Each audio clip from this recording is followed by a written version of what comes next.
저는 신학교에 들어가서 그리고 교회에서 사역을 하면서 초기부터 해외 선교에 관심을 가졌고 또 배움의 시간을 가졌습니다. 그래서 이제 신대원을 다닐 때 여름, 겨울 빠지지 않고 저는 해외에 나가서 현장에서 이제 그 방학 기간 내내 선교를 조금씩 배우고 있겠습니다. 특히 저는 아프리카 수단을 여러 번 갔어요. 제가 4번을 가서 방학 때마다 지냈으니까 나름대로 합치면 조금 기간은 됩니다.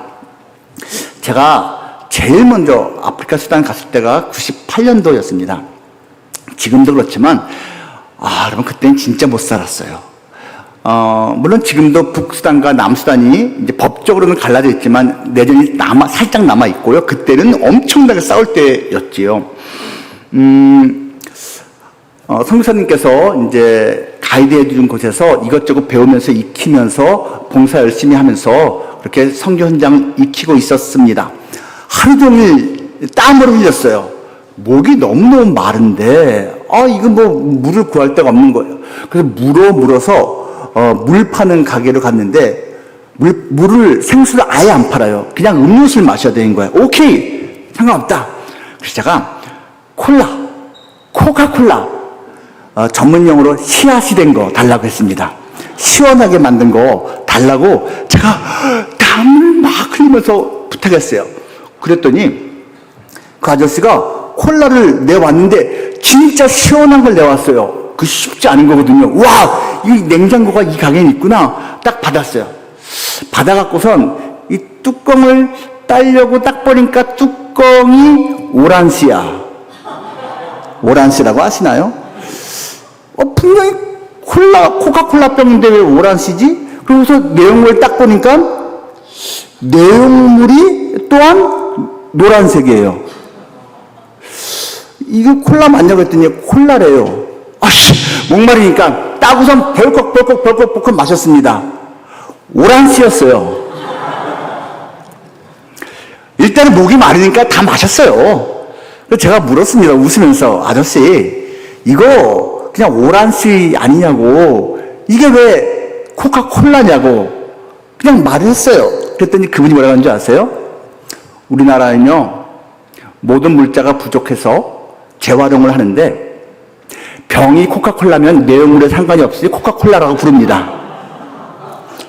있었던 얘기입니다, 여러분. 와, 어이가 없는 거예요. 코카콜라 병에만 들면 내용물이 모두 상관이 없이 그건 콜라다. 어이가 없었지만 돈 내고 나왔습니다. 여러분 어떻게 생각하십니까? 만약에 그 병뚜껑이 세븐업이었으면 그럼 뭐야? 삼중 정체성이네. 여러분 뚜껑이 진짜인가요? 콜라병이 진짜인가요? 아니면 내용물이 진짜인가요? 내용물이죠. 아무리 쓰고 있는 타이틀이 뭐라고 해도 내용물이 아니면 아니에요. 아무리 겉으로 보여지는 그 모습이 뭐라고 해도 내용물하고 다르면 그건 아니에요. 중요한 건 타이틀이 아니다. 내가 차지하고 있는 포지션이 아니다. 남들에게 비춰지고 있는 그게 아니다. 속에 있는 내용물이 진짜 나의 정체성입니다. 우리 크리스찬이 그렇습니다. 목사일 수 있고 전도사일 수 있습니다. 장로권사 안수집사일 수 있습니다. 성가대장일 수 있고 찬양대장일 수 있습니다. 그거 중요하지 않습니다. 진짜 속사람이 하나님의 사람이냐, 진짜 속사람이 크리스찬이냐, 이겁니다. 다른 것은 부가적인 거예요. 병이야 뭐든지 상관없습니다. 뚜껑 뭐든지 상관이 없습니다. 내용물이 진짜인 것이죠. 오늘 본문의 주인공 삼손이 안타깝게도 그렇게 겉다르고 속다른 듯한 모습으로 살아가는 사람이었습니다. 배경은 사사시대이지요. 그때 시대 상황 13장 1절과 2절이 이렇게 말합니다. 이스라엘 자손이 다시 여호와의 목전에 악을 행하였으므로 여호와께서 그들을 40년 동안 블레셋 사람의 손에 넘겨주시니라. 여러분 이 1절에 몇 가지가 들어가 있는데요. 다시랍니다. 이게 또 반복되고 있구나. 결론적으로 말하면 여러분, 이 사사기에서는요, 이스라엘 백성들이 7번 하나님을 배신합니다. 그래서 7번 타 민족에게 예속을 당합니다. 그리고 7번 구원받습니다. 200년 동안. 다시가 그런 의미예요. 그리고 여호와의 목전에서 악을 행했는데 이 악이라는 단어가요, 원어에서는 앞에 정관사가 들어가 있습니다. 그 악. 앞에 있었던 어떤 악이 또 반복되고 있구나 생각하면 되는데, 샘플되는 악을 한번 찾아보면요, 사사기 초기예요. 사사기 제2장 10절부터 15절. 오늘 성경을 종종 찾을 터이니까 좀 같이 보시면 좋을 것 같아요. 사사기 제2장 10절 말씀 이렇게 말합니다. 그 세대의 사람도 다 그 조상들에게로 돌아갔고 그 후에 일어난 다른 세대는 여호와를 알지 못하며 여호와께서 이스라엘을 위하여 행하신 일도 알지 못하였더라. 이스라엘 자손이 여호와의 목전에 악을 행하여 바알들을 섬기며 애굽 땅에서 그들을 인도하여 내신 그들의 조상들의 하나님 여호와를 버리고 다른 신들 곧 그들의 주위에 있는 백성의 신들을 따라 그들에게 절하여 여호와를 진노하시게 하였으되 곧 그들이 여호와를 버리고 바알과 아시다롯을 섬겼으므로 여호와께서 이스라엘에게 진노하사 노력하는 자의 손에 넘겨주사 그들이 노력을 당하게 하시며 또 주위에 있는 모든 대적의 손에 팔아 넘기심에 그들이 다시는 대적을 당하지 못하였으며 그들이 어디로 가든지 여호와의 손이 그들에게 재앙을 내리시니 곧 여호와께서 말씀하신 것과 같고 여호와께서 그들에게 맹세하신 것과 같아서 그들의 괴로움이 심하였더라. 요 내용입니다. 근데 여기서요, 방금 읽은 말씀의 11절 보면 여호와의 목전에 악을 행했다라고 써있죠. 요게 이제 히브리어로 라라고 합니다. 근데 저 쭉 내려오면 15절에 그들에게 재앙을 하나님이 내셨다. 재앙. 요것도 같은 단어 라예요. 그러니까 이스라엘 백성들은 하나님 앞에서 라를 행했어요. 그랬더니 하나님도 그들에게 라를 행했어요. 같은 단어가 이렇게도 번역이 되고 저렇게도 번역이 되고 있는 거예요. 하나님 앞에 왜 라를 행해? 그러니까 하나님이 그래, 그대로 갚아줄게. 라. 악을 행하니까 재앙을 그대로 주셨다는 이야기입니다. 물론 이제 너무 힘드니까 그들이 또 이제 부르짖어서 하나님을 찾죠. 또 구원받죠. 그런데 그거 아십니까, 여러분?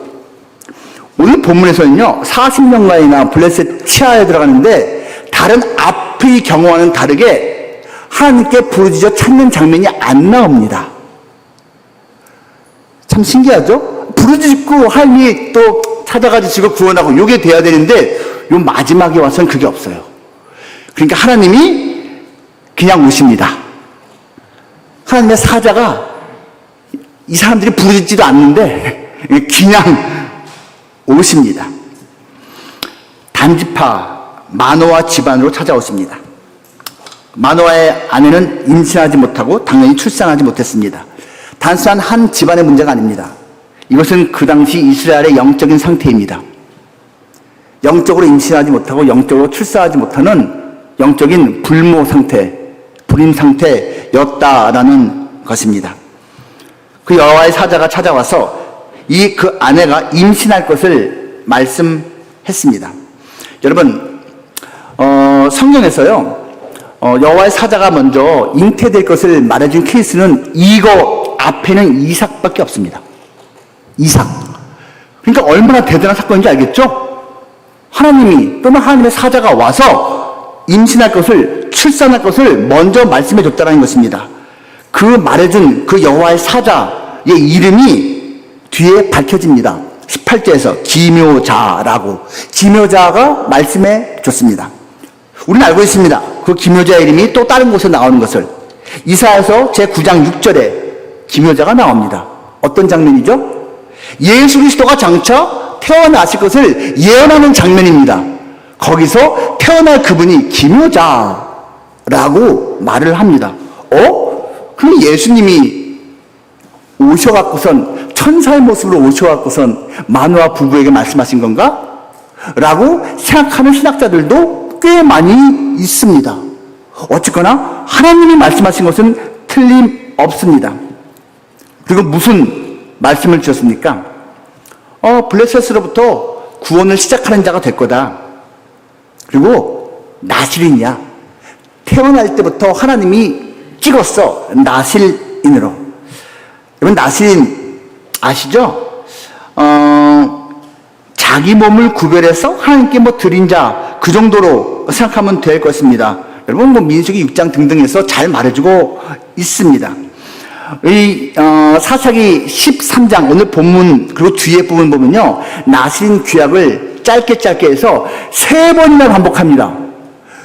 좀 지루합니다. 나실인은 특별히 3가지를 꼭 지켜야 되는 거 여러분 다 아시죠? 예를 들면 포도주 마시면 안 돼요. 그럼 소주는 되나요? 소주도 안 돼요. 동동주, 매실주 다 안 돼요. 그럼 포도즙은요? 즙도 안 돼요. 그럼 건포도는요? 건포도도 안 돼요. 씹으면 비스무리한 게 나오니까 그냥 아싸리 술 비스무리한 건 그냥 스탑해라. 술 자체가 정죄받아 마땅한 악이라서가 아니에요. 나실인은 뭔가 구별된 게 있어야 되는데 그냥 의뢰의 포도주 마시는 문화인데도 그렇게 금지를 시킨 겁니다. 두 번째 거, 부정한 거는 접촉하면 안 돼요. 여러 가지가 있는데 부정의 대명사는 시체입니다. 절대로 시체는 절대 손대면 안 돼요. 나실인은. 세 번째, 머리. 그 나실인 서약 기간 동안에는 삭도, 가위를 대면 안 돼요. 길러야 합니다. 공통적으로 이 3개는요, 하나하나 설명할 수도 있지만 그냥 뭉뚱그리면 구별입니다. 이런 모습을 살아가면 눈에 안 띌 수가 없어. 그 사회 속에서 구별이 안 될 수가 없는 모습이라는 것입니다. 예레미야나 사무엘, 또 신약에서 세례 요한이나 심지어 사도 바울조차도 평생 또는 일정 기간 나실인으로 살았던 것 같습니다. 자원에서 또는 하나님의 선택으로 짧든 길든 이 나실인으로 살았던 적이 있는 것 같습니다. 삼손은 그래서 태어날 때부터 나실인으로 살아야만 했습니다. 이 13장 보면요, 나실인으로서 살아야 할 것을 3번이나 말하고 있는데 이건 뭘 암시하는지 아세요? 삼손이 나실인으로 사는 걸 실패할 것을 말하는 겁니다. 한 번도 아니고 2번도 아니고 3번이나 삼손은 나실인이야 했는데 그의 스토리 뒤를 쫙 읽어보면 나실인 서약, 약속이 다 깨지고 있는 것을 보게 됩니다. 그리고 삼손은 20년 동안 사사로 일을 했습니다. 요즘으로 말하면요, 삼손은 크리스천이자 직분자였습니다. 이거예요. 크리스천이라는 정체성, 그리고 직분, 책임을 맡은 그러한 존재였다는 것입니다. 근데 그 삼손은 과연 무엇을 따르며 살았나요? 무엇을 섬기며 살았나요? 영어로 표현하면 그는 무엇을 서브했나요? 서브, 예배하다의 뜻이 포함되어 있는 거 아시죠? 삼손은 진짜 그 삶 속에서, 일상의 삶 속에서 과연 무엇을 서브하며 살았나요? 몇 가지를 한번 살펴보겠습니다. 첫째로, 삼손은 안목의 정욕을 따르며 살았습니다. 눈, 안목의 정욕을 따르며 살았어요. 요한일서 2장 15, 16절에 있는 그 표현 그대로입니다. 안목의 정욕, 육신의 정욕, 이생의 자랑. 안목의 정욕을 따라 살았어요. 14장으로 넘어가 볼까요? 많습니다. 많은데, 그냥 대표적으로 14장 1절. 자, 삼손이 이제 성장해서 장가에 가고 싶은가 봐요. 근데 어떻게 말합니까? 14장 1절. 삼손이 딥나에 내려가서, 딥나, 자기가 사는 에어리아가 아니에요. 자기 삶의 지경이 아니고 블레셋 땅까지 일부러 가는 겁니다. 거기가 볼 게 더 많았거든요. 거기서 블레셋 사람의 딸들 중에서 한 여자를 보고, 이거 똥물뱅이 치죠, 똥물뱅이. 보고 올라와서 자기 부모에게 말하여 이르되 내가 딥나에서 블레셋 사람의 딸들 중에서 한 여자를 보았사오니, 똥물뱅이. 이제 그를 맞아야 내 아내로 삼게 하소서. 그의 부모가 그에게 이르되 내 형제들의 딸들 중이나 내 백성 중에 어찌 여자가 없어서 내가 할례 받지 아니한 블레셋 사람에게 가서 아내를 맞으려 하느냐 하니, 삼손이 그의 아버지에게 이르되 내가 그 여자를 좋아하오니, 동그라미, 나를 위하여 그 여자를 데려오소서 하니라. 그 아버지는 신명기 말씀대로 이방 여인과 결혼하는 것을 반대했습니다. 근데 이 아들 삼손은 내가 보고 좋으니까, 막지 마세요. 내가 보고 좋으니까. 기준이 명확합니다. 여러분 나중에 이제 쭉 보시면 아는데요. 삼손이 계속 나신으로서 실패하고 넘어지거든요. 모든 장면에 보다가 나옵니다. 동사 보다가 나옵니다. 근데 여러분 사실 삼손만 그런 게 아니에요. 인류 역사를 보면 성경을 통해서도 검증되는데 봄으로써 넘어진 경우가 무지하게 많습니다. 하와 선악과를 따먹을 때요, 이 사탄하고 말을 섞은 게 일단 문제야. 왜 사탄하고 말을 섞어? 자기가 말은 섞어도 내가 절제하고 조심하면 됩니다. 이거 아니에요. 그냥 아예 말을 안 섞는 게 낫는데 섞었어. 그리고선 그 말을 들은 다음에 선악과를 쳐다보니 보암직도 했고 지혜롭게 할 만큼 탐스러웠습니다. 먹음직도 했고요. 그래서 따먹었습니다. 보는 데서 시작이 됐습니다. 노아의 홍수 당시에 죄악이 온 땅에 관영할 때, 흘러 넘칠 때에 하나님의 아들들이 세상의 딸들을 보고 결혼하고 어쩌고저쩌고 했습니다. 아브라함의 조카 롯이 그 큰아버지랑 이제 헤어지고 나서 소돔과 고모라 땅으로 갈 때 어떻게 했는지 아십니까? 그 큰아버지가 야, 네가 좌하면 내가 우하고 네가 우하면 내가 좌할게. 네가 먼저 골라 했으면 큰아버지가 먼저 고르시면 제가 다른 쪽으로 할게요. 이래야 되는데 이 조카가 사가지도 없이 지가 먼저 제가 고르죠 하고서 눈을 들어 바라보니 소돔 그 땅이 되게 멋있어 보여요. 거기에서 그냥 사이키 조명이 번쩍번쩍 나오는 것도 보이고, 저거 얼마 전에 우리 큰아버지랑 저 이집트 카이로 갔다 왔었는데 그때 봤던 나이트클럽 조명하고 비슷한 것 같아. 그때 그 감흥을 다시 맛볼 수 있을 것 같은 느낌? 그래서 소돔 땅을 보고 간 거예요. 그냥 이렇게 간 거 아닙니다.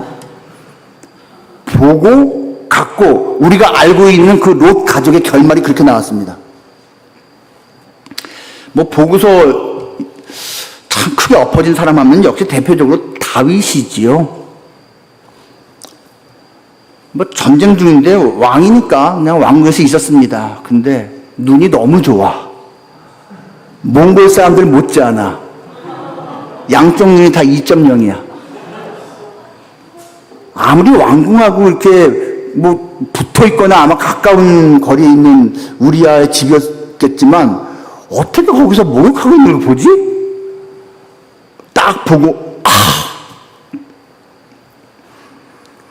보고 눈으로 보고 좋은 대로 사는 것이 당연한 시대가 그 당시의 영적인 상황이었습니다. 그래서 제가 몇 번이나 얘기하잖아요. 사사기를 결론 짓는 말씀이 뭐라고요? 맨 마지막 구절 말씀. 그때 왕이 없으므로 사람들마다 자기 소견에 옳은 대로 행하였더라. 소견이 뭐라고요? 볼견자라니까요. 보기에 좋은 대로. 영어로 as he saw fit. 지 눈으로 보고 좋은 대로 결정하는 시대. 이 삼손은 그 중에서 최고의 샘플이 되는 것입니다. 자기가 보고 좋으면 하나님께 묻지도 않고 따지도 않습니다. 부모가 성경적인 근거를 가지고 말리려 해도 듣지 않습니다. 우리는 내 눈이 아니라 하나님 눈에 보시기에 좋은 곳을 택해야 됩니다. 이게 보통 어려운 건 아니죠. 13장 1절, 오늘 본문에서 무엇을 말한다고요? 이스라엘 자손이 다시 여호와의 목전에 아강했다. 하나님 눈목자, 하나님 눈에 보시기에, 하나님 눈에 보기에 의롭고 아름다운 것을 택해야 되는데 지 눈에 보기에 좋은 것을 택하는 시대였다라는 것입니다. 여러분, 하나님 눈에 보시기에 좋은 걸 택하는 방법이 뭐죠? 기도해야죠. 하나님께 여쭤봐야죠. 우리는 성경책이 있으니까 성경 말씀을 보고 배워야죠. 제가 직장 생활을 이제 했었거든요. 그러다가 이제 한 4년쯤 지나니까 살짝 권태기가 왔어요. 재밌게 했는데도 좀 익숙해지니까 이 사람이 참 매너리즘도 빠지고 그러더라고요. 그래서 제가 생각한 게, 직업을 좀 바꿔볼까? 그 생각을 했어요, 제가 광고회사 다니고 있었거든요. 그런데 또 바꾸고 싶은 거야. 그래서 제가요, 회사 몰래 기자 시험을 봤어요. 그래서 제가 한 군데 찍어서 딱 봤는데 그냥 붙었습니다. 최종 합격했습니다. 면접까지 통과했습니다. 그게 한국경제신문이라는 신문사였어요. 국제부 붙었습니다. 아싸, 나 이제 기자다. 월급도 조금 더 많아. 아싸. 근데 이제 저한테 옮길 수 있는 기간을 갖다가 2달을 채 안 줬어요. 그래서 제가 회사에 가서 말했습니다. 부장님에게, 부장님, 죄송한데요. 제가, 회사를 바꾸려고 합니다. 그래서, 제가 이렇게 이미 다 합격했고요. 죄송합니다. 제가 2달 이내로 이제 퇴사를 해야 됩니다. 그래서 조심스럽게 말씀을 드렸어요. 근데 그 부장님이 교회 전혀 안 다니시는 분이거든요. 근데 제가 크리스찬인 거 아는 분이죠. 뭐라 그런지 아세요? 박대리, 하나님한테 기도해봤어?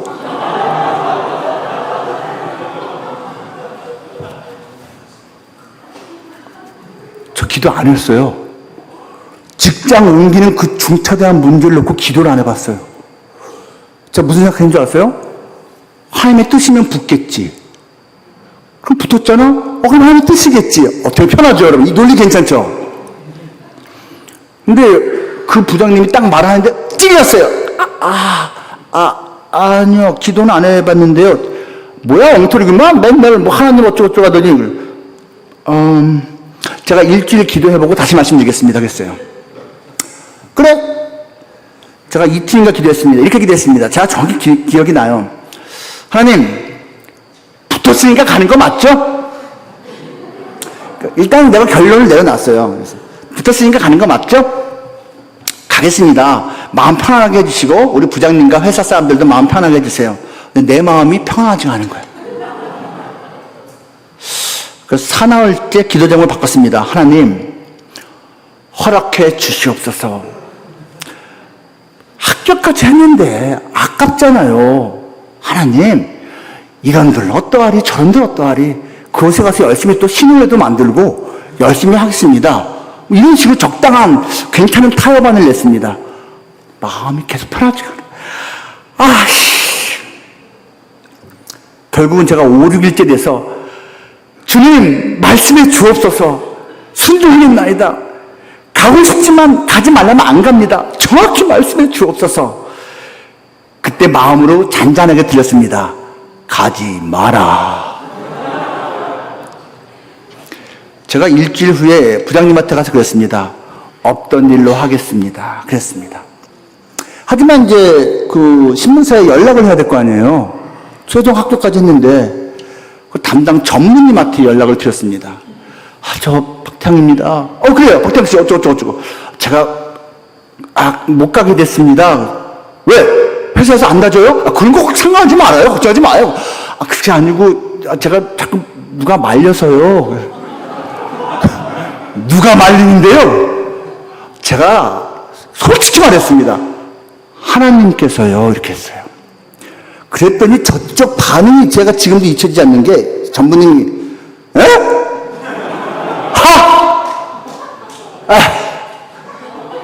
알았습니다. 끊었어요.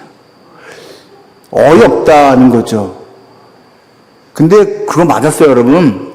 저 그 사건 직후에 제 아내 소개팅 만났고요. 만난 지 6개월 만에 결혼했고요. 결혼한 지 6개월 만에 사직하고 신대원 갈 거 결정했고요. 제가 1년 만에 인생이 바뀌었습니다. 그러니까 하나님 알고 계신 거예요. 너 1년만 있으면 신학교 갈 거야. 갑자기 무슨 네가 지금 기자, 야, 충분히 했어, 직장생활. 근데 내용은 말 안 해. 그냥 단칼에 가지 마. 이거. 여러분, 하나님께 묻고 있습니까? 정말 믿음이 좋은 사람이라면 짜잘한 것까지 아마 물어볼 거예요.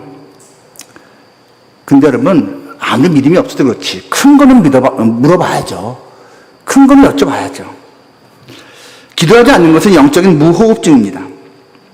제가 무호흡증으로 한동안 고생했습니다. 얼마 생각한지 아내가 반드시 병원 가서 체크하라고 그래서 하룻밤 자면서 이것저것 저거 호수 달고선 체크하는데 60만 원 내고 했습니다. 아우, 돈 아까워.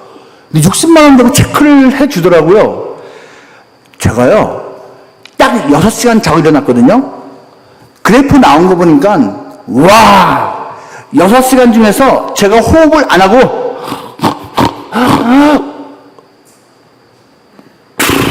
요 멈춘 시간 있죠? 요걸 다 합치니까 1시간 30분이었어요, 정확히. 그 연이어 안 쉬면 죽지. 근데 중간중간 6시간에 25%를 제가 숨을 안 쉬더라고요. 너무 놀랐어요. 그 다음에 어떤 조치를 해갖고선 지금은 해결이 됐습니다. 여러분, 이 호흡이 제대로 안 되면요, 머리가 띵해요. 잠자고 나서도 아침에 개운하지도 않고요, 삶의 질이 엄청 떨어집니다. 신체만 그렇습니까? 아닙니다, 여러분. 영혼이 그렇습니다. 영적인 호흡을 하지 않으면요, 영적인 삶의 질이 좋을 수가 없습니다. 당연한 얘기 아니겠습니까? 기도를 아는 자는 꿈을 꾸지만 기도를 하는 자는 꿈을 이룬다라고 저기 안양에 있는 어떤 기도원이 아주 커다랗게 써붙였더만요. 기도가 뭔지에 대해서 알면 뭐 꿈을 꾼대요. 근데 기도를 직접 하면 그 꿈이 이루어진대요. 그럴듯하게 들립니다. 여러분, 꿈꾸는 거 있죠. 비전이 있죠. 소망이 있죠. 바람이 있죠. 누굴 위해서 소망하는 게 있죠. 기도를 해야지. 당연한 거 아닙니까? 기도하지 않고 하나님께 묻지 않고 살아가면 결국 하루하루 우리의 판단 기준은 뭐가 된다? 안목이다. 우리끼리 말하잖아요. 아유, 안목도 좋아.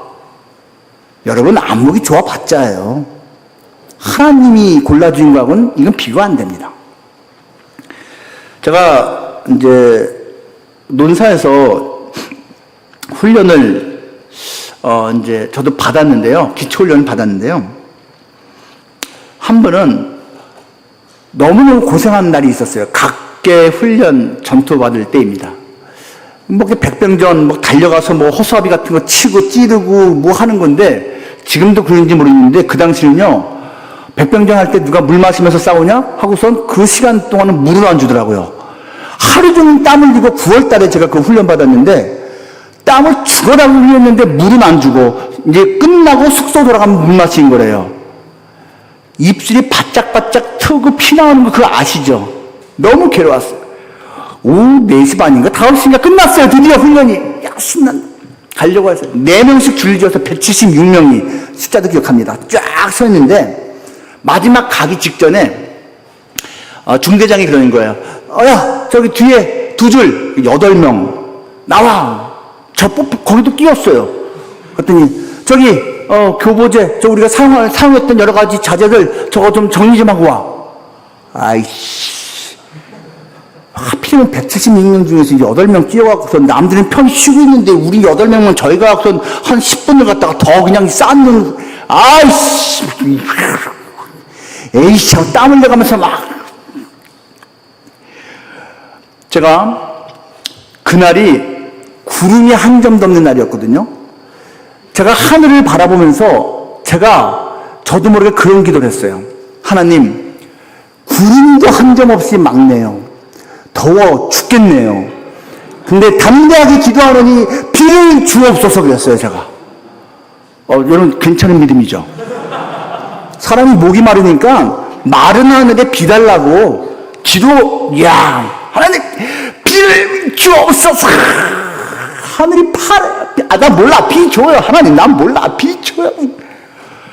10분 동안 땀을 죽어라 흘렸는데 비 안 오대요? 하나님, 비 좀 달라니까. 너무 목말라 죽겠네. 딱 끝났는데 그 중대장이 그랬습니다. 8명 수고 많았다. 저 옆에 가면 수도가 있다. 물 마셔라. 제가 수도가에 가서요, 물을 그냥 엎어져서 맞았습니다. 벌컥벌컥벌컥벌컥. 그러면서 제가 하나님께 이런 기도를 한 적이 있습니다. 하나님, 진작 말씀하시지. 비보다 수도가 훨씬 좋네요. 내가 원한 대로는 안 됐지만 더 좋은 걸 주시네요. 어떻게 보면 순진했다고 할 수 있지만 그래요. 하나님한테 때로는 간절하기 때문에 그렇게 단순하게 기도할 수도 있는 것 같습니다. 삼손은 근데 보시면 알겠지만 기도하는 장면이 삼손 스토리에서 딱 2번 나옵니다. 그도 역시 목말랐을 때 죽어라고 기도했고요. 그리고 마지막에 죽기 전에 기도했습니다. 달리 표현하면 그는 기도할 줄 모르는 사람이었습니다. 둘째로요. 삼손은요. 세상의 풍속을 따르며 살았습니다. 뭘 따랐다고요? 세상의 풍속입니다. 하나님 말씀, 하나님의 인도함을 받은 게 아니라 세상 가치관 그대로 따랐다는 이야기입니다. 14장 10절 말씀 보시기 바랍니다. 삼손의 아버지가 여자에게로 내려가매 삼손이 거기서 잔치를 베풀었으니 청년들은 이렇게 행하는 풍속이 있습니다. 그래서 일주일 내내 잔치를 벌였는데요. 여러분 여기서 잔치하는 단어가 원어로 찾아보면요. 주연입니다. 주연이 뭐죠? 술 파티. 근데 당연한 거예요. 일주일 내내 그냥 포도주 마시면서 축하하는 거예요. 예수님도 보시면 아시잖아요. 최초의 이적을 결혼식장에서 이적을 행하셨잖아요.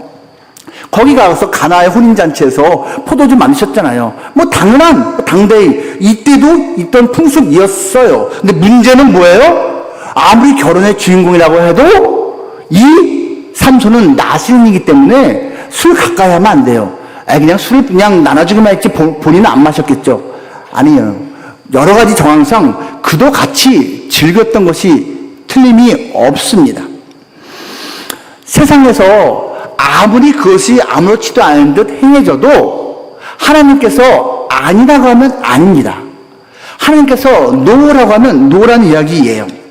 로마서 12장 1절과 2절 말씀 우리는 잘 알고 있습니다. 그러므로 형제들아 내가 하나님의 모든 자비하심으로 너희를 권하노니 너희 몸을 하나님이 기뻐하시는 거룩한 산 제물로 드리라. 여러분 우리의 몸을 우리의 삶을 거룩한 산 제물로 바치는 것이 나시린의 삶이에요. 그렇죠? 너희는 이 세상을 본받지 말고 오직 마음을 새롭게 함으로 변화를 받아 하나님의 선하시고 기뻐하시고 온전하신 뜻이 무엇인지 분별하도록 하라 라고 되어 있잖아요. 그 2절 말씀 NIV 영어 성경이 이렇게 말합니다. Do not conform any longer to the pattern of this world. 이 세상의 패턴에 더 이상 따라가지 마라. But be transformed. 변화를 받아라. By the renewing of your mind. transform이라는 단어 제가 사용했습니다. 어떤 사람은 inform, 어떤 사람은 conform. 하지만 예수께서 십자가, 보혈, 성령 아는 사람은 transform 그리고 reform이 있다고 했잖아요. transform을 내가 스스로 하는 게 아니고 당하는 거죠. 변화되는 거죠. 그래서 be transformed라고 수동태형으로 말을 하고 있는 것입니다. 그래요. 우리는 세상 풍속을 따라가는 존재들이 아닙니다. 세상이 아무리 맞다고 해도 성경이 틀리다면 틀린 거고 세상이 아무리 아니다라고 해도 성경이 맞다라면 맞는 겁니다. 이게 우리가 세상을 살아가는 가치관 기준이라는 것이지요. 스프링복이라는 그 사슴처럼 날렵하게 생긴 뿔 달린 그러한 동물 아시죠? 얘네들이 가끔씩 보면요 떼죽음을 당합니다. 막 달려가는데 앞에서 10마리 100마리, 200마리가 절벽에서 막 떨어져도 계속 떨어져요, 같이. 여러분, 이거 왜 그런지 아십니까? 얘들은 풀을 먹고 사는데 항상 풀이 부족해. 그래서 항상 저놈보다 앞에 먼저 가야지 풀을 많이 뜯어 먹을 수가 있어. 근데 몇 놈이 뛰면, 앞에 좋은 거 있나 보다. 나도 뛰어야지. 그냥 때로 막 뛰는 거예요. 앞에 가면 좋은 거 있나 보다. 근데 앞에 놈부터 떨어지기 시작하는데 멈출 수가 없으니까 다 떨어지는 겁니다. 세상 가치관이 그런 거예요. 우리도 몰려가요. 앞에 가면 저기 가면 좋은 거 있다고. 그래? 그거 부안해동에서 따라가면 이런 모습이 될 수 있다는 겁니다. 그래서 인생은 속도가 아니죠. 인생은 방향인 것입니다. 못 먹어도 고, 여러분, 화투에서는 뭐 가능할지 몰라도 인생에서는 못 먹어도 고가 없습니다. 포도주 마셨습니다. 나신이로서 하나 지키지 못했습니다. 이 세상에 풍속, 만연되어 있는 게 뭐가 있을까요? 예를 들면 거짓말 문화 같은 겁니다. 논문 표절? 지금 어떤 분이 되게 곤혹스럽게 지금 하루하루 보내고 있을 겁니다. 이게 하루 이틀 된 얘기가 아니거든요. 꼭 과거에도 그랬고요. 그래서 이거를 어떤 이제 교수님이 이거 왜 이러냐고, 왜 논문 표절하냐고, 이것은 정직하지 않은 거 아니냐고 하면서 한탄하는 글을 신문에 기고를 했어요. 저도 봤어요. 근데 나중에 또 딴 데 글이 나왔어요. 그 교수님의 그 글이 표절이었다고. 와, 참 별일. 그래서 제가 이제 사랑에게 대학부에서 이제 교육자 생활을 했는데요. 우리 권호 교수님이 저보다 먼저 온 선배님이십니다. 같이 했어요. 그때 제가 우리 대학생들하고 같이 했던 것 중에 하나가 정직 캠페인이라는 게 있었습니다. 제자반은 필수, 그리고 기타의 우리 학생들은 선택적으로 참가할 수 있게 했는데요. 정직 캠페인 어떻게 했는지 아세요? 이겁니다. 시험 기간에 앞에다가 무조건 소자보를 붙이게 했어요. 강의실에다가. 자기 이름 밝히고, 나는 컨닝하지 않겠습니다. 나는 레포트 베껴쓰기 하지 않겠습니다. 나는 대리 출석하지 않겠습니다. 요 세 가지를 적어서 무슨 학과, 누구, 학번, 이름 밝혀서 강의실 앞에 붙이게 했어요. 그게 숙제예요. 제자반 숙제. 여러 사람 울었습니다. 여러 사람 울었어요. 그런 거예요. 그냥 저 그거 안 해요. 저 대리 출석도 안 하고요. 베껴쓰기도 안 하고요. 저 컨닝도 안 해요. 안 하면 도대체 그거 밝혀야 됩니까? 그래도 해봐. 예. 그러면은, 나도 어려운 걸 하구나. 격려하는 게 아니고, 너 걸렸냐? 다른 과에서 뭐 시험보다 걸렸냐? 그래서 지금 벌 받는 거냐? 요런 조롱이 더 많았답니다. 아니야. 나 이거 교회 숙제야. 그거를요, 한 학기하고 두 학기하고 1년하고 2년하고 계속했어요. 나중에는 제자반은 당연히 해야 되는 줄 알고 아무렇지도 않게 당당하게 하게 됐고, 나중에는 소자보를 붙인 게 아니라 그 참여하는 모든 제자반 아이들이 같은 학교일 경우 대자보를 만들어서 자기네 학교에다가 크게 붙이곤 했습니다. 쫙쫙쫙 이름 나오면서 우리는 레포트 베껴쓰기 하지 않겠습니다. 대리 출석하지 않겠습니다. 우리는 컨닝하지 않겠습니다. 여러분, 그 운동을 제가 왜 할게요? 내가 해봤기 때문에. 제가요, 좀 남들보다 뒤늦게 신학대학원에 갔잖아요. 너무 좋았어요. 행복했어요. 그런데 2학년 2학기 때 어떤 이제 과목을 듣는데 한 조가 같이 공통 과제를 내는 거예요. 시험 보지 않고 레포트가 점수였어요.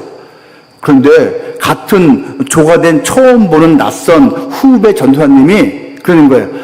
이번 학기 이번 과목 날로 먹게 생겼네. 신난다 그러는 거예요. 그래서 왜요?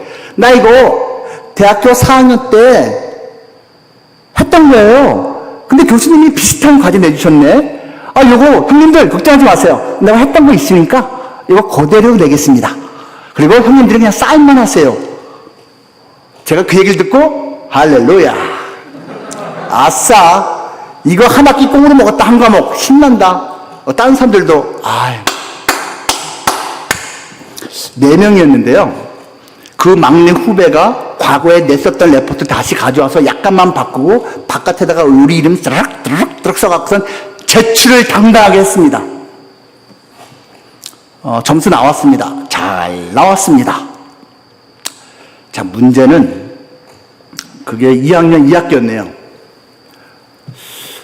방학이 됐는데 저는 매주일 설교를 했거든요. 교회에서. 설교가 안 돼. 제가 여기 있는 지체들한테 예수님 어쩌고저쩌고 하나님이 어쩌고저쩌고 하는데 누군가가 옆에서 말을 해요. 너나 잘해. 너나 잘해. 제가 그걸 그렇게 한 다음부터는 설교가 안 되고 전도사로서 뭔지 모르게 쭈삣쭈삣한 거예요. 찔림. 제가 그래서 또 이럴 때 어떻게 알아? 기도해야죠. 회개해야죠. 회개했습니다. 하나님 잘못했습니다. 다음부터는 안 할게요. 아멘. 근데도 마음이 계속 편치가 않아요. 하나님 정말 잘못했고요. 절대로 앞으로 일이 없을 거고요. 이번 한 번만 봐주시고요. 용서해 주옵소서. 하나님이 잔잔히 말씀하십니다. 정말 잘못한 거 알겠니? 네, 하나님.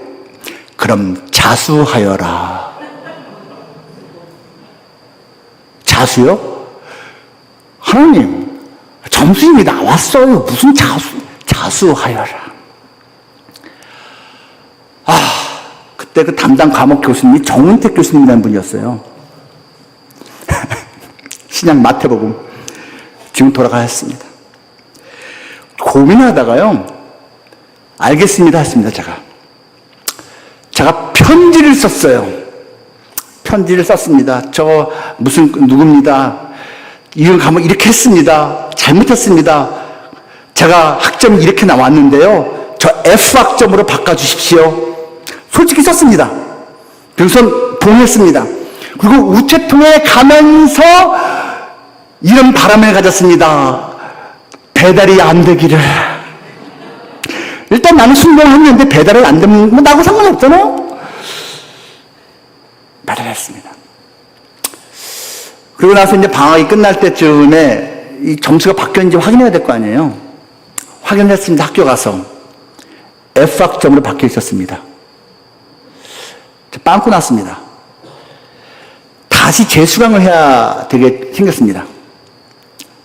근데 문제는 이게 그 당시에는요, 제가 청신에서 1, 2학년은 양지라는 데서 용인에서 하고 3학년은 서울에서 했거든요. 저는 그 한 과목 때문에 3학년 때도 양지까지 가야 되는 거예요. 그 한 과목 때문에. 얼마나 불편한 거, 얼마나 피곤한 거. 근데 그때 그 기분 아세요, 여러분?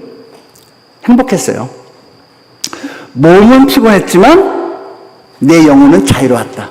하나님, 제가 비록 빵꾸 났지만 저 순종했습니다. 하나님, 피곤하지만 괜찮습니다. 하나님, 고맙습니다. 저를 푸시해 주셔서 고맙습니다. 아무렇지도 않은 것 같은 거지만 하나님이 그거 아무렇지도 않은 거 아니야 라고 하시면 오케이, 순종하겠습니다. 여러분, 세상에 많은 문화가 있습니다. 근데 하나님이 아니라고 하면 어떻게 하실 겁니까? 그거 따라야 할지 않나요? 남들 다 하니까 문제 없다 하실 겁니까? 제가 방글라데시에서 잠시 생활한 적이 있습니다. 영어로 된 어떤 신문기사 봤습니다. 특집이었습니다. 방글라데시는 지금은 몰라요. 그 당시까지만 하더라도 이 매열 문화가 아주 기본이었습니다. 가난한 사람들이 많아서 피를 파는 거죠. 우리같이 무슨 영화 티켓 주고 빵 주고가 아니고 돈을 줍니다. 근데 그 팔리는 피, 그걸 갖다가 병원에 그대로 갖다 주는 건데, 그걸 어떤 기자가 검사한 거예요. 이 피가 과연 깨끗한가? 여러 사람의 피를 갖다가 이렇게 모아갖고서요, 어떤 기관에 의뢰를 한 겁니다. 조사 결과가 이거였어요. 샘플 그 혈액에 20몇 %는 매독균이 있었다. 10몇 %는 간염 C형 균이 있었다. 또 뭐가 있었다. 제가 그 기사를 보면서 방글라데시에서는 수혈 받으면 큰일 나겠구나. 여러분, 아니 그런 피가 들어오는 거 원합니까? 그래서 제 동료 선교사님이 교통사고를 크게 당했어요. 그래서 막 집마다 전화가 난리 났습니다. 병 찾고 있다고. 이 병원에서 수혈 받는 것보다 우리 선교사들이 와서 피 주면 좋겠다고. 저도 모르는 선교사한테 갔습니다. 그 기사를 봤으니까. 내 피 B형 주려고 갔어요. 여러분, 세상 문화가 그런 겁니다. 깨끗하지 않은 걸 왜 주입받나요? 정결하게 살아야 하는 것 아니겠습니까? 그것이 바로 특히 우리에게는 종교 혼합의 문제로 나타납니다. 제 서가에 꽂혀있는 성경 중에 퀸 제임스 바이블이 있어요. 킹이 아니라 퀸 제임스 바이블. 이거 게이 성경입니다. 일부러 킹을 갖다가 이렇게 반대한다는 의미에서 퀸 제임스 바이블. 내용 뭔지 아시겠죠? 동성애 옹호하는 쪽으로 다 번역을 바꿔서 한 겁니다. 근데 그거를 또 어떤 교회는 옹호합니다. 여러분, 프랑스의 그 초등학교 학생들 그 가정 설문조사지에 부모 표기란에 아버지, 어머니 이렇게 표기 안 돼 있는 거 아시나요? 제가 프랑스 가서 그 어떤 목사님한테 그걸 보여주시더라고요. 여기는 부모 칸에 페어런트 1, 페어런트 2 되어 있습니다. 같은 남자 써도 되고 여자 써도 됩니다. 합법이니까요.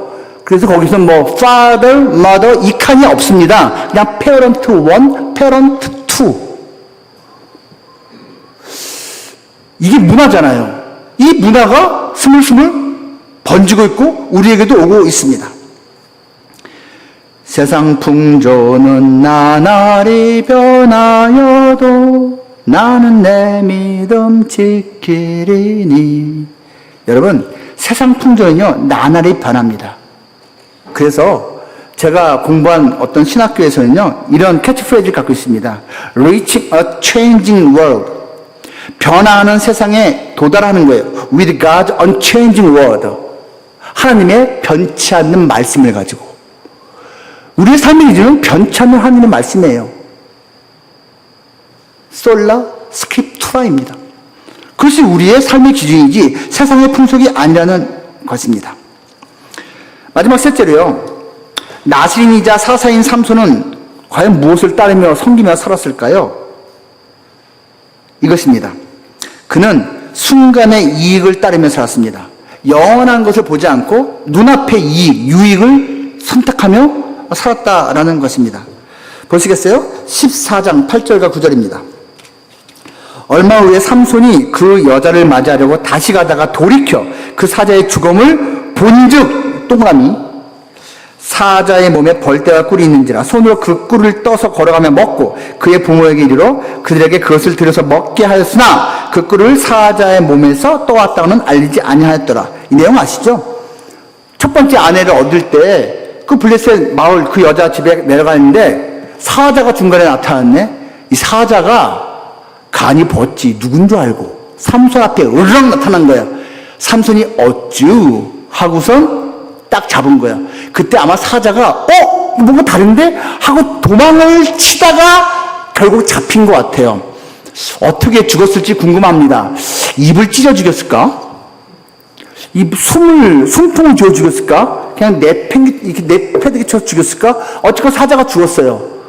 그리고 잊혀졌어요. 근데 다시 그 길을 얼마 후에 가게 됐는데 그 길, 걸어가던 길에서 조금 비껴나 있는 거예요. 사자가 도망가다 걸렸으니까.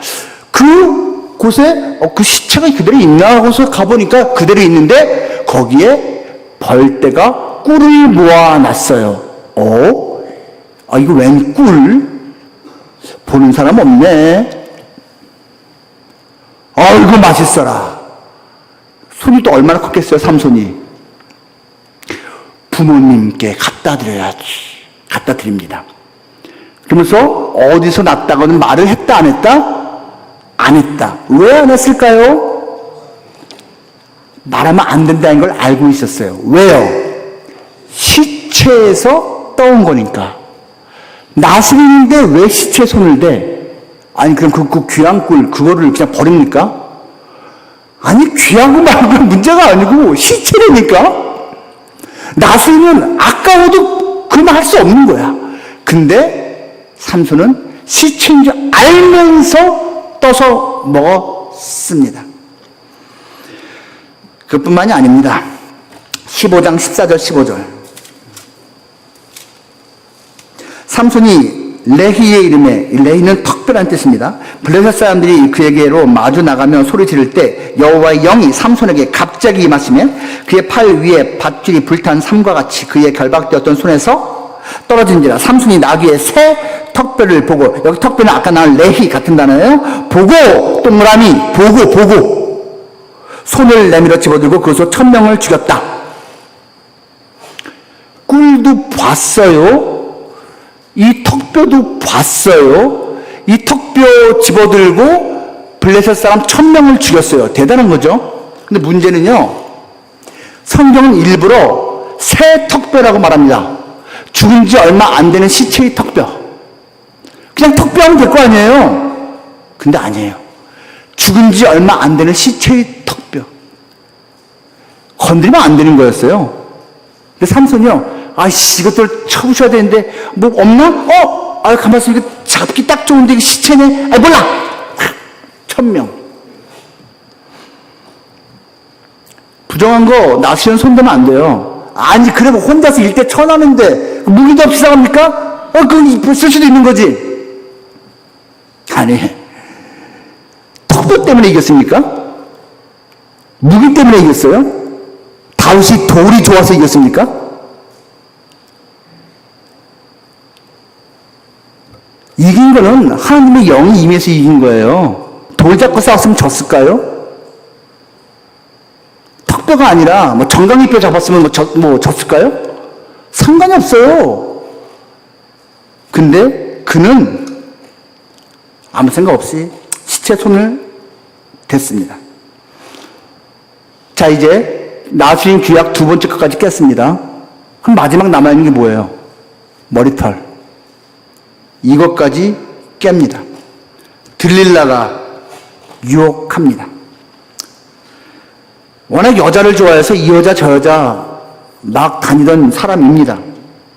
들릴라 되게 셌나 봅니다. 유혹을 하는데, 야, 어떻게 이렇게 노골적으로 유혹을 하죠? 한 번, 두 번, 세 번 반복합니다. 삼손 어떻게 해야지 내가 당신을 묶을 수 있는지 가르쳐줘. 번역을 능동태로 했는데요, 원어로 하면은 수동태입니다. 삼손, 당신이 어떻게 하면 묶일 수 있는지 알려줘. 이겁니다. 당신이 어떻게 하면 묶일 수 있어? 그걸 듣고선 별걸 다 알려고 한다. 알려줘. 너 죽을래? 이렇게 해야 되는 건데, 새 활줄 7. 거짓말이죠. 새 밧줄들. 거짓말이죠. 머리털 7가닥을 배틀 날실에 이렇게 섞어 짜면 거짓말이죠. 결국은 마음이 번뇌하여 죽을 지경이 되니까 16장 말을 해 줍니다. 그리고 그 머리털이 밀립니다. 여러분, 그거 완전 사탄의 앞잡이거든요. 근데도 이렇게 거짓된 헛된 욕망에 눈이 멀면요, 자기 생명줄 목을 탁 내놓고서 가르쳐 줍니다. 이 여인이 한 번도 아니고 반복해서 이렇게 물으면요, 이렇게 말했어야 되는 거예요. 너 한 번만 더 그거 물으면은 그 사자기 찢어듯이 찢어버린다. 이렇게 말해야 되는 거예요. 근데, 싫은 말이야. 결국 밀렸습니다. 그리고선 그는 더 이상 힘을 쓸 수 없었습니다. 머리털 자체에 영험한 효과가 있었던 것은 아닐 겁니다. 여러분, 그 머리털이 무슨 마법에 무슨 힘이 있나요? 그러면 머리털 갖다가 이식하면은 다시 힘이 생기나요? 그거 아닙니다. 그래도 끝까지 이 사람은 하나님의 사람이다, 구별된 존재다라는 것을 보여주던 것마저 없어지므로 이 사람은 더 이상 하나님하고 상관이 없다라는 것을 스스로 증명했다라는 것을 말해주는 거죠. 하나님이 떠났습니다. 삼손이 치러야 했던 대가는 어마어마했습니다. 단순히 힘이 빠진 정도가 아닙니다. 하나님이 떠났기 때문입니다. 그 두 눈이 뽑혔습니다. 삼손의 이름 뜻은 다 아시죠? 태양입니다. 그 광명, 태양이 흑암에 갇혔습니다. 그런데요, 삼손은 이미 그 그 삶이 영적인 소경이었습니다. 영적인 소경으로 쭉 살다가 육적인 소경이 된 겁니다. 삼손은 노예로 맷돌 돌리는 신사가 됐습니다. 묶여있는 신사가 됐습니다. 그런데요, 그는 이미 쭉 삶에서 죄의 노예였습니다. 죄에 묶여 있었습니다. 그러다가 진짜 그 몸이 묶인 것이 된 것입니다. 그는 블레셋 가사에 갇히고 거기서 놀림감이 됐습니다. 가사라는 지역 바닷가에 있어요. 우리가 다 알고 있는 데입니다. 지금 팔레스타인 가자 지구 아시죠? 거기 큰 벽으로 이렇게 막아놓고 이스라엘이 봉사하고 있는 팔레스타인 자치지구 가자 지구가 가사입니다. 근데 이 당시는 블레셋 땅이에요. 이 가사는요, 삼손이 평소에 놀러 다니던 곳입니다. 물 좋아서, 볼 것 많아서. 그런데 자기가 들락날락 즐겨 다니던 곳에 이제는 조롱거리가 되어서 지내게 되었습니다. 사실 그는 이스라엘 영역과 블레셋 영향을 이렇게 갈라주는 소렛 골짜기를 지나면 안 됐습니다. 소렛 골짜기를 지나면 블레셋 땅이었어요. 근데 이 사람은 일부러 항상 골짜기를 넘어서 이 평야 블레셋 땅으로 왔어요. 여러분, 그 소렛이라는 지명 자체가 최상의 포도나무입니다. 포도원, 포도즙, 포도주가 특산물로 있는 지역이에요. 그는 영적으로 그곳을 지날 때마다 취한 겁니다. 삶이 취한 거예요. 그리고 결국은 이런 신사가 되었습니다.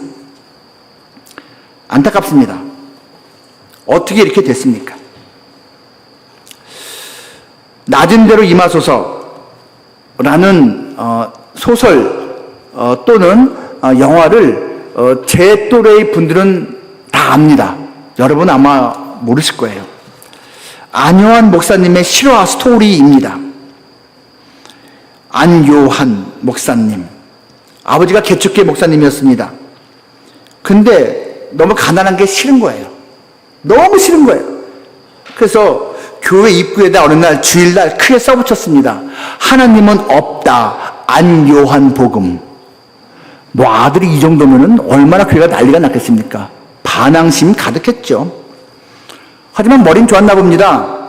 좋은 대학교 나왔습니다. 선생님이 되었습니다.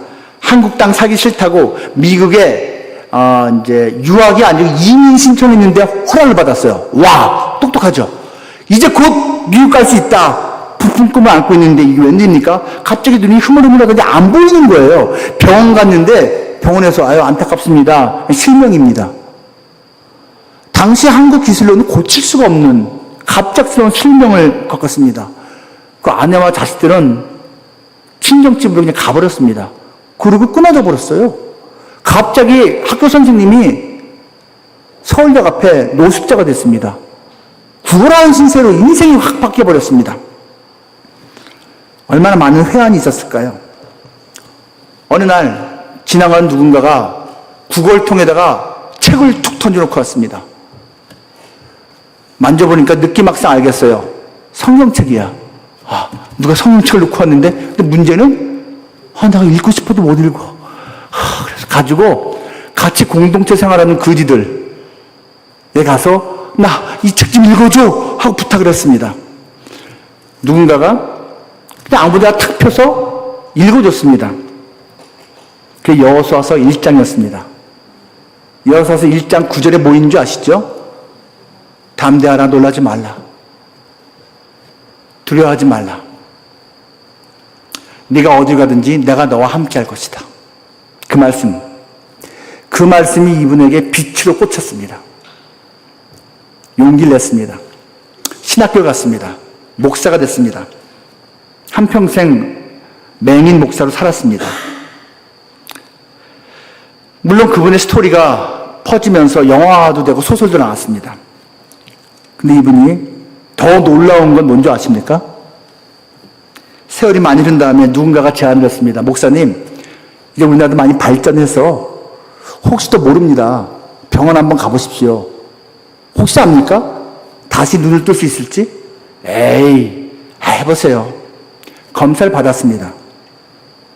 그리고선 얼마 후에 연락이 왔습니다. 치료가 가능합니다. 다시 볼 수 있습니다. 와! 이런 광명이 어디 있습니까? 수십 년 만에. 근데 그분은 수술받지 않는 것을 선택했습니다. 내가 두 눈을 뜨고 흑암 가운데 살았지만 나는 두 눈이 감기고 광명 가운데 살고 있습니다. 나는 다시 옛 생활로 돌아갈 수도 있는 그 상태로 가기를 원치 않습니다. 수술 안 받았습니다. 믿기 힘들죠? 여러분, 두 눈이 감겨졌어도 영적으로 하나님의 빛 가운데 거할 땐 이러한 결단도 할 수 있는 것입니다. 삼손이 두 눈을 뽑힌 후에야 하나님을 제대로 붙잡습니다. 얼마나 많이 울었을까요? 회개했을까요? 그의 밀린 머리에서 머리카락이 자라기 시작합니다. 무슨 뜻이죠? 하나님이 다시 임하신 겁니다. 그리고 하나님의 은혜가 다시 임하기 시작한 것입니다. 여러분, 성경에서요, 머리털은 하나님 임재와 하나님 은혜의 상징입니다. 쌍둥이 에서와 야곱이 있습니다. 에서가 먼저 나왔습니다. 근데 에서 나올 때 멋지게 나왔어요. 어떻게 나왔는지 아세요? 붉은 털로 덮여서 나왔습니다. 요즘 만약 애가 태어날 때 붉은 털로 덮여 나오면 큰일 납니다. 걱정 많습니다. 별 검사 다 할 겁니다. 근데 여러분, 이 당시는요, 털 많은 게 하나님의 임재와 은혜의 상징이라니까. 얘는 태어날 때부터 하나님이 선택했구나. 두 번째, 고대 사회에서는요, 붉은색이 고귀함의 상징입니다. 예수님 당시까지도 그랬어요. 그래서 여러분, 예수님 당시에 왕들이 입고 있던 옷이 다 빨간색이었고요. 그 예수님한테도 홍포를 입힌 게 그겁니다. 되게 비싼 거거든요. 옷 한 벌이 막 집값 그런 거거든요. 그러니까 에서는 태어날 때부터 고귀한 붉은색 털이 가득해. 와! 사람들이 와! 뒤에서 쌍둥이 동생이 나왔는데 야곱은 밍숭맹숭 털 없어. 붉은색은 그냥 털이 없네? 아, 얘는 태어날 때부터 털이 없네. 아니, 애가 털이 있으면 그 이상한 건데. 여러분, 털이요, 그런 상징이에요. 엘리사가 머리가 시원했어요. 이렇게. 근데 동네 소년들이, 정확히 말하면 청년들입니다. 대머리야, 막 놀렸어요. 몇 놀린 줄 아세요? 너같이 털 없는 게, 너같이 털도 없으면서 하나님의 은혜도 없으면서 무슨 네가 하나님의 선지자야? 놀린 겁니다. 엘리사가 내가 하나님의 은혜가 없다고? 하나님이 나와 함께하는 증거 보여줘? 탁 곰이 확 나타나갖고선 그 털, 지금 삼손에게 다시 나기 시작한 건 하나님의 임재와 은혜가 다시 임하고 있음을 보여준 것이고, 우리는 그 결과를 알고 있습니다. 이 삼손이 살아있을 때보다 죽어가면서 더 많은 대적들을 죽였습니다. 놀라운 일이죠. 하지만 죽을 때 더 많은 대적을 죽였다는 것이 우리의 기쁨거리는 아닙니다. 우리가 이 삼손 스토리에서 도대체 무엇을 배워야 합니까? 아유, 나는 삼손처럼 살지 말아야지. 맞아요. 안목의 정욕대로 살지 말아야지. 세상의 풍속대로 살지 말아야지. 순간의 이익만 보고 살지 말아야지. 맞아요.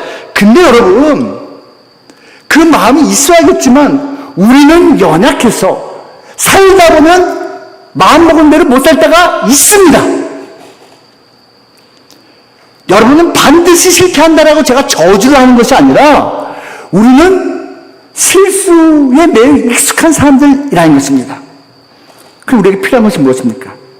예수 그리스도. 예수님이 누굽니까? 나 대신해서 흑암을 당하신 분입니다. 내가 사실 그렇게 삼손처럼 자기 죄악으로 잘못으로 흑암을 맛봐야 되는 존재인데 예수님이 나 대신에 십자가에서 죽으셨습니다. 그때 흑암이 임했습니다. 결정적으로 무덤에 갇히면서 깜깜한 암흑 가운데 예수님이 거하셨습니다.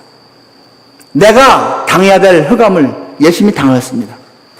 예수님이 나 대신에 죽으셨습니다. 내가 죽어야 되는 그 것인데 나의 죄악 때문에 예수님이 대신 죽으셨습니다. 그럼으로써 그 예수님은 모든 것을 이루셨습니다.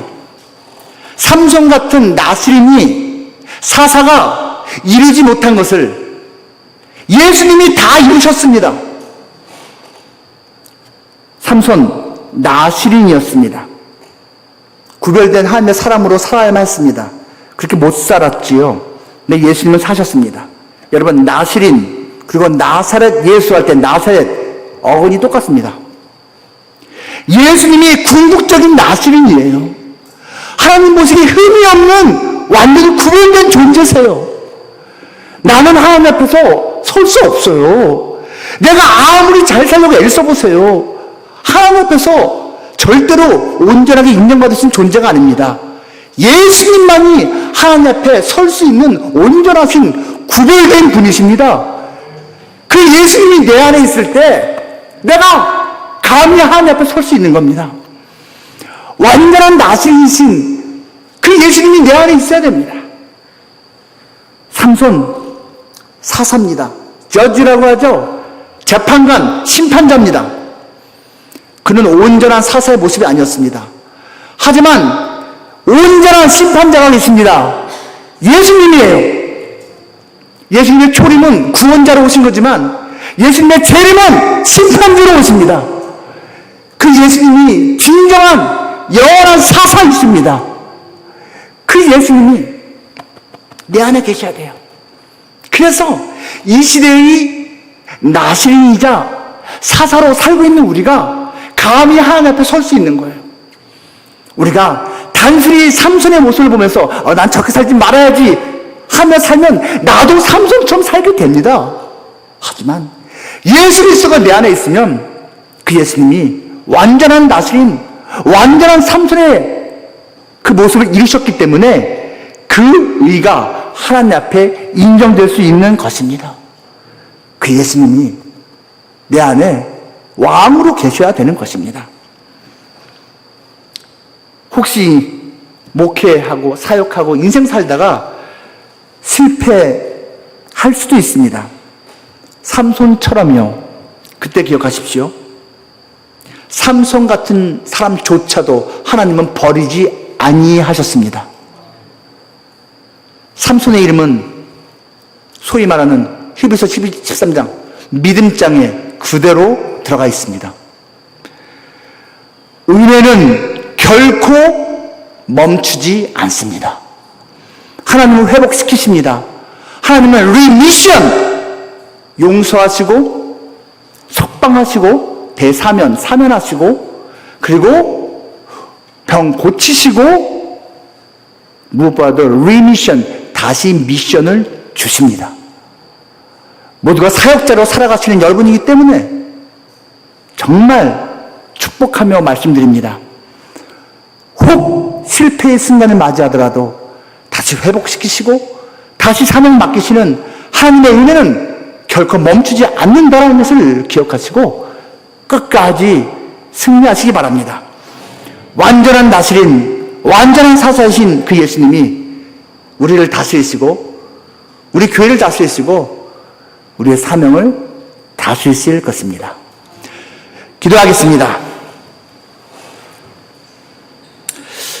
우리 말씀을 생각하면서 한 1분만이라도 같이 기도할까요? 나는 과연 어떠한가 생각해 보기 원합니다. 내가 혹시 삼손처럼 살고 있지는 않은지, 안목의 정욕으로 세상의 풍속으로 순간의 이익만 바라보며 사는 자는 아닌지, 주님, 예수님, 내 안에 완전한 왕으로 오셔서 나를 다스려 주십시오. 완전한 나시리시고 완전한 사사이신 예수님이 나의 남은 일생을 다스리시고 나의 모든 사역을 책임져 주옵소서. 우리 통성으로 한 1분만 같이 기도합니다. 거룩하신 주님, 합동신학대학원 대학교 주님 겁니다. 주님 다시 오실 때까지 존귀하고 멋지게 아름답게 써 주시옵소서. 무엇보다도 우리가 이 시대에 나시인으로서 사사로서 부름받았는데 그 사명 한 명 한 명이 다 잘 감당하기 원합니다. 그것을 감당하기 위해서 예수님이 절대적으로 우리의 왕이 되어주셔야 됩니다. 주님, 우리를 책임져 주시옵소서. 그리고 우리를 통해서 영광받아 주시옵소서. 이제는 우리를 위해 십자가에 못 박혀 죽으셨다가 다시 살아나신 예수 그리스도의 그 크신 은혜와 우리에게 그 아들을 주시기까지 우리를 사랑하신 아버지 하나님의 그 놀라우신 사랑하심과 우리의 모든 생사복을 주관하시는 성령 하나님의 인도하심이 남은 평생 완전한 나시린이시고 완전한 사사이신 그 예수님만 붙잡고 품고 따르며 살 것을 다짐하고 결단하는 모든 주의 귀한 일꾼들 머리머리 위에 영원토록 있을지어다. 아멘.